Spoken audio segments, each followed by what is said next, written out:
Bismillahirrahmanirrahim. Mehriban ve bağışlayan Allah'ın adıyla ve yadıyla. Milli Məktəbdən Azərbaycanın Təbrizin Milli Məktəbindən yenə də sizinlə danışacağıq.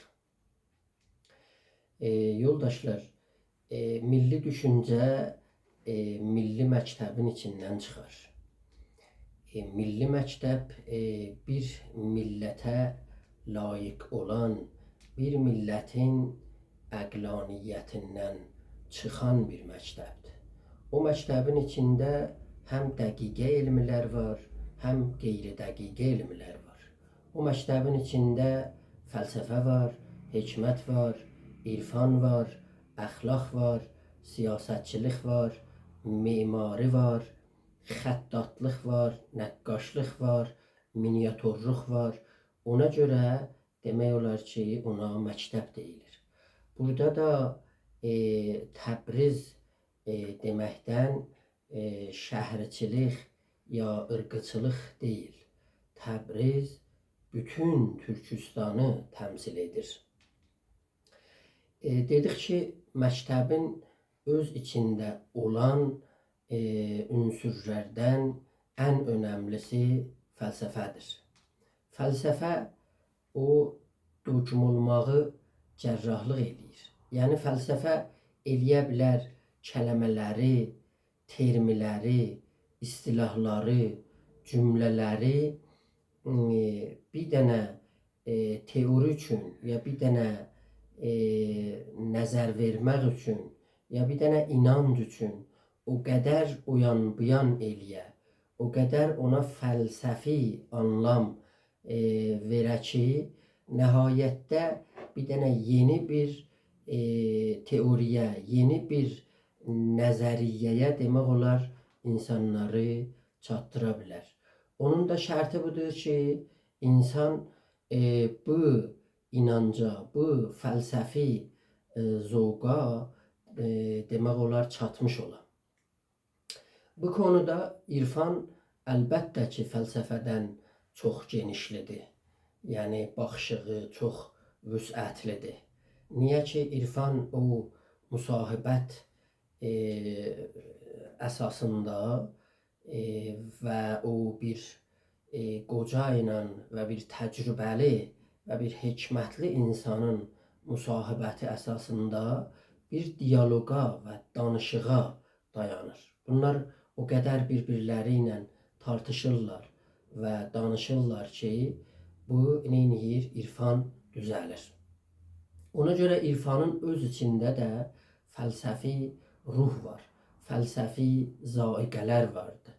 Və bu irfandır ki, insanı fəlsəfi düşüncələrə neyniyir? Yol açır. Milli fəlsəfə dediyimiz kimi milli düşüncəni gücləndirir. Milli düşüncə nə demək istəyir? Milli düşüncə deyir ki, sən özgələrin yerində yuva qurmacına. Milli düşüncə deyir ki, ən birincisi budur ki, sən özüvə, özlüyüvə, kimliyivə, varlığıva, tarixivə, öz millətivə, öz dilivə, öz dinivə düşünməlisən.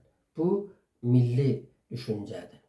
O Mevlana Həzrətləri buyurur ki, ikinci dəftərdə ovunu şirlər sayaq ovla özün, özgədən ta güdməsin pay gözlərin. Öz ovuvu şirlər kimin ovlayacaqsan, özgədən pay güdməyəcəksən, qeyræli qoyma sənə yaxsın xina. Tikmə qeyrin toprağında sən bina. Özgələr gəlib sənin başına həna sütməsinlər.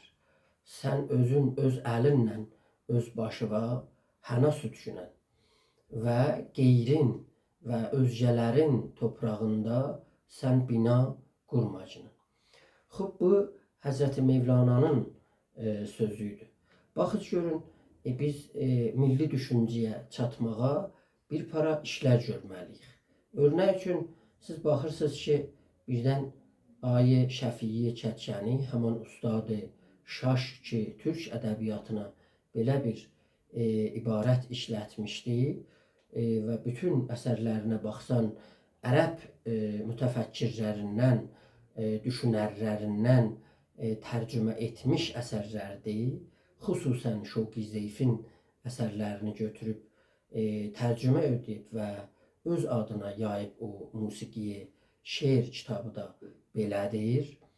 Demək olar ki, bu insan görsən Təbrizə gələndə biri onun əbasını götürür, biri onun qəbasını götürür, neçələri onun qabağına çıxır. Baba, bu adam o insandır ki, sənin ədəbiyyatıva, sənin dilivə şaş təbir işlədibdir. Sən də bunu qarşılayırsan. Yəni bu nişan verir ki, biz belə bir davranmaqda milli düşüncəyə çatmamışıq. Bu bir konu istirdim danışam. İkincisi budur ki, biz eləyə bilmənik dünyanı öz istəklərimizin altına gətirək. Dünyanın özünə görə kuralları var. Dünyanın özünə görə sahibi var. Eləmək olmaz bu aləmi məhv eləmək. Amma eləmək olar bu dünya ilə, məntiqlə, ağılla kənara gəlmək olar. Siz baxın görün ki, hörmətli Azərbaycanın prezidenti İlham Əliyev bu Tramp'dan ki bir 80 yaşında bir qocadır ki, demək olar çox güclü istəyir ki, aləm bundan tərifləsin. Bunu bir qısaca tərif eləməklə eləyə bildi bundan neçə imtiyazlar alsın. Ən birincisi bu idi ki, dünyanın təhrimləri ki, demək olar Azərbaycana qoyulmuşdu, o təhrimləri neynədi, qadağaları götdü. İkincisi bu idi ki, Zəngəzuru demək olar verdi bir Amerikayı şirkətə və o neynəməlidir, onu aşmalıdır. Axı elə Amerikanın siyasi baxımından dünyada davranmağı da hər zaman belə olubdur. Vyetnamda da həm savaş apardı, həm danışıq apardı. İndi Amerikanın özü Vyetnamla çox önəmli, çox dərin ilgiləri vardı. Ticari, ekonomi ilgiləri vardı. Amma siz baxın Kubaya ki, Amerika ilə qonşu olaraq Latin Amerikasında, Amerikanın demək olar o cənub tərəfində olan bir dənə avarə, bir dənə fəqir, bir dənə məmləkət olubdur. Niyə? Buna görə ki, orada o dəli Fidel Castro'nun düşüncələri kök salmışdı. Və demək olar ki, bu Fidel eləyə bilərdi Kubanı bir dənə zəngin, ən zəngin ölkələrə çevirsin, amma eləyənmədi. O məmləkəti fəqirlər ölkəsinə çevirdi. O zaman ki, yaşayışında qüdrəti bölə bilərdi, heç zaman o qüdrəti bölmədi. Ölən vaxtı da onu tapşırdı qardaşına. Bu insan təkcə o Kuba inqilabında çoxlu müxaliflərini aradan apardı. Azaraq deyirlər ki, 30 minə yaxın insanları müxalif ad qoyaraq bunları neynədi? O inqilabda öldürdü. Kubadan qaçmaq qadağanıdır. Bu Kubanın o durumundan, siyasi, ekonomi durumundan çoxları istəyirdilər ki, qaçsınlar. Ona görə düşürdülər dənizə, dənizdə boğulurdular, bəlkə özlərini bu ölkədən qurtarsınlar. Deyirlər ki, boğulanların sayı, Kubadan qaçanların sayı bəlkə də 100 minə yaxın insan oldu. Biz baxırıq, görürük ki, Fidel Castro öləndə Əhmədnəcəd bir 5 səfheyi mərsiyə Kuba səfarətində neyniyir, buna oxuyur. Bu ikinci konuydu ki, mən istirdim ona neyniyəm, toxunam. Üçüncü konu demək olar ki, kapital dünyası ilə bağlıdır. Kapitalizm ya həmən yatırım, ya sərmayə dünyası indi demək olar ki, bütün ekonomi, nizami, siyasi, sanal dünyası, yer, göy aracılarını əlinə alıbdır. Siz baxırsınız, görürsünüz ki, Amerika Zəngəzur müamiləsində $1 xərcləmədi. Amma eləyə bildi ki, gələcəkdə milyardlar dolarla qazanc etsin. Dünyanın ən önəmli yerlərindən birisini ələ keçirtdi. Onun boğazını ələ keçirtdi. O qədr burada bu güclü diyaloq apardı ki, gələcəkdə Çinlə Rusiya da bu boğaza ehtiyacları vardı. Demək olar, İranın və Rusiyanın o qüdrət təvəhhümü, o təxəyyülü və ırqçılığı və Türkiyə qarşı siyasəti aparmağı bir dənə iki başlı uduzmaq bu iki ölkəyə gətdi. Bir şirkəti ki, gələcəkdə minlər onun işləyəni olacaqdı və İranla Rusiya o qədər yubatdılar ki, öz mənfəətlərini, öz ixtiyarlarını, öz güclərini Zəngəzurda və bu bölgədə Amerikanın əlinə tapşırdılar. Öz çörəklərini çərpiş elədilər. Öz çörəklərini güclə Amerikaya neynədilər, verdilər. Bir ayrı ibarətdə istəsək deyək, gələcəkdə çox çəkməz ki, İranla Rusiya da o Zəngəzur dalanından keçəndə Amerikai şirkətlərə tranzit pulu da verməli olacaqlar. Bu da üçüncü konuydu, mən toxunmalıydım. Dördüncü konu budur ki, dünyanın ən dayaz savaşlarından burnuzları bir-birinə sürtməkdir. İndi bəlkə də tamaşa üçün bəzi ölkələrdə inəklər bu işi görürlər. Amma siz görürsünüz ki, dünyanın bütün yerində onlar ki, Amerikaya qarşı ifrati davranırlar. Demək olar ki, onlar elə özlərinə bir tükan açırlar. Necə ki, biz savaşda geri qalırıq, dalı qalırıq, teknolojidə, fəlsəfədə də dalı qalırıq. Siz İslam aləmində baxsaz da, İxvanul Müslimin bir geri qalmış, dalı qalmış hərəkət ilə hicabı ortalığa qoymaqla, çərşabı, başörtünü ortalığa qoymaqla nə qədər bədbəxtçiliklər İslam aləminə gətirdi. Misr iş eləyə bilərdi, güclü olsun, İsrailin qabağında güclü davransın. Morsi zamanında bu hicaba girişməsi gətdi, Misri o həddə çatdırdı ki, demək olar indi Misrin İslam aləmində o qədər gücü və sözü qalmayıbdır. Siz baxın, görün ki, Pezeşkiyan hicab qanununu icra eləmədi. Göydən məyər daş yağdı. Xub, dünyanın ticarətinə qoşulmamaq məyər savaşdır. Əsləhəni Rusdan alıb Amerikadan almamaq məgər bir cürə savaş sayılır. Biz gərək dünya ilə təamüla və danışığa keçməliyik.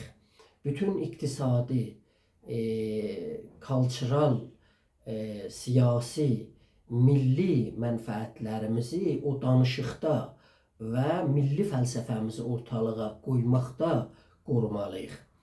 Biz milli fəlsəfiyə çatsaq da yaman yoğuz deməyəcək, nifrin deməyəcək. Nifrin bir zərtoşki düşüncədir. Bütün insanlara dua və yaşayış yağdıracaq. O həmən şaman düşüncəsində, o türk əqlaniyyətindən qaynaqlanır. Biz orada bu fəlsəfi bilimə çatanda diyaloqa girməliyik. Fəlsəfə ilə meydana girməliyik. Dinlə də, İslamla da meydana girsək, İslam hər zaman bizi diyaloqa çağırıbdır. Siz baxsaz görürsünüz ki, Quran Həzrəti Musa Həzrətlərinə əmr edir ki, get qardaşınla birlikdə Firavunla danışın. Ezhəba ilə Firavun innəhu təğa fəqula ləhu qavlən ləyyina Ləəlləhu yətəzəkkəru əv yaxşa. İkiyiz gedin Firavuna sarı. O neyniyibdi? Tuğyan eləyibdi. Muntaha yumuşaq onunla danışın. Ha, bu bir dənə müstəbid və diktator bir insandır. Bəlkə ki öğüd alsın, bəlkə ki qorxsun və bunlar deyirlər ki olmuyor, bu bizi öldürsün. Deyir ki qorxuruq və Tanrı buyurur ki qorxmayın, mən sizdən himayətim olacaqdır. Bu da İslamın düşüncəsidir. Nəhcü Bəlağiyə də baxsaz görürsünüz ki, Muaviyə kimi insanla Əli Həzrətləri nə qədər bir-birlərinə bunlar namə yazırlar və orada neynirlər? Danışırlar. 6-cı konu və son konu ki istirdim Təbriz məktəbində, Azərbaycan məktəbində, milli məktəbində, hoviyyət düşünən məktəbdə mən ona toxunam və o barədə danışam, o bir müjdə verməkdir. O demək olar Batı Asiya və demək olar ki ya Orta Doğu sayılan ölkəyə bir muştuluqdur. O da Tambarakın bir dənə müsahibəsidir. Bu Tambaraç demək olar Amerikanın səfiridir İstanbulda. Suriye işlərində də bütün bir dənə tamam ixtiyarı olan bir insandır ki, eləyə bilər o muriddə və o barədə nəzər versin. Bu eyləm elədi ki, bizim da bundan bu tərəfə Sykes-Picot anlaşması tarixi məsrəfini əldən veribdir. Sykes-Picot bilirsiniz, 2 dənə generalıdırlar, biri Fransəvi, biri İngilisi. Dünyanın birinci savaşında otururlar, Osmanlı torpağını neçə ölkəyə bölürlər sırrı halda və bu anlaşma sonralıqda eşiyə çıxır. Bu nə demək olar? Bu belə demək olur ki, daha Türk dünyası və Turan mədəniyyəti güclənməlidir və bu İran şəhri ki bir tağuti düşüncədir və bu 100 illik bir görəvi və məmuriyyəti qabağa aparırdı və qərb dünyasında bunlar mozdurluq edirdilər. Bunların sonuna biz şahid olacağıq. Sağ olasınız, gələn görüşə qədər.